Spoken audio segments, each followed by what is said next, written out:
Okay, today we're going to talk about optimization with calculus. And so in our assignment, we're given the task of finding the optimized size of a box container. And this box container is going to be made out of an 8 by 15 sheet of cardboard. And then we're asked to find the maximum volume that we can get by cutting corners out of the edge. So the first thing I want to do is draw a picture. So I've got 8 by 15. That's what we start with. And then we're going to cut congruent corners that are perfectly square out of each corner and then fold the sides up. And so to draw my picture accurately, what I'm going to do is I'm going to need to draw 4 congruent corners, and they don't have to be to scale because after all I don't know how big they need to be. But one thing that I know is that the corners are going to be x times x. Alright, and so now to find the volume of this box and to optimize it, I need to start with the formula for volume. So to find the maximum volume, I guess is what we're trying to find, the first thing I need to do is start with the formula that would actually calculate the volume based on how I take this approach. So I want to write this in terms of x, and remember that it's going to be length times width times height. So for the length, the total length for one side would be 8 minus 2x. So I don't know how long x would be, but I would subtract x twice, and that's what I would have left.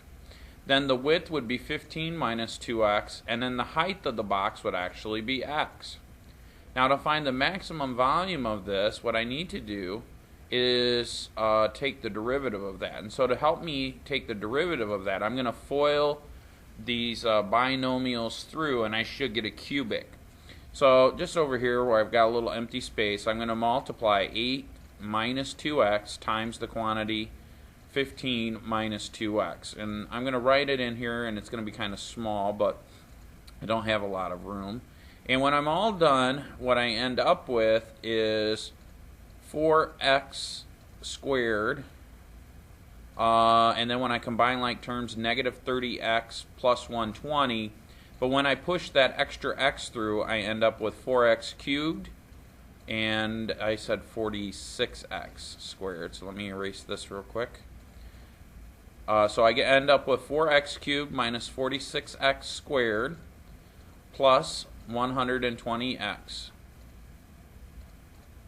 And so that's my equation, and then I need to take the prime of that. And let me scribble that out so you guys don't get confused. So the original volume equation is 4x cubed minus 40x squared plus 120x. And by using the power rule, the derivative then becomes 12x squared minus 98x to the first power plus 120.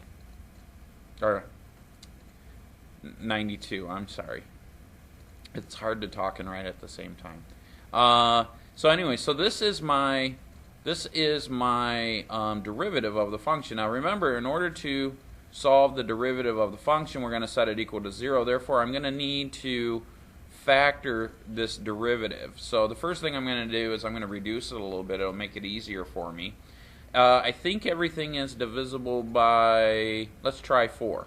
So if I divide everything by 4, I get 3x squared minus 23x minus 30. And 23 is a prime number, so I can't factor it any lower.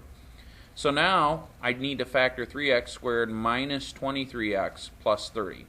So I'm going to take the grid over here, and I'm going to start with the first and last term and kind of guess and check.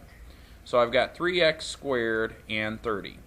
Well, 3 is a prime number, so one of these has to be 3x and the other one has to be 1x. And I've got a negative number in the middle, so both these terms are going to have to be negative because that's what makes my last term positive. Now I've got to guess and check. 3 and 10, 2 and 15, or 5 and 6 are the factors of 30. And I just have to figure out which combination of those will give me that middle term of negative 23x. So let me think here. I think it's 5 and 6, but now I've got to think where to put the 5 and where to put the 6. If I put the 5 here and the 6 here, I think it'll work because that'll give me negative 18x there. and that gives me negative 5. Yep, if you add negative 18 and negative 5, that's 23x. So basically what I've done is I factored 3x squared minus 23x plus 30, which is a product of 3x minus 5 times the quantity x minus 6. So now I just set both those equal to 0, okay? And then that'll give me the zeros, and that's where the minimum or maximum values occur. So if I set both those equal to 0, I end up with x equals 6 or x equals 5 over 3, I think. So now I got to go and see if one of those solutions is extraneous. If I let x equals 0 or x equals 6,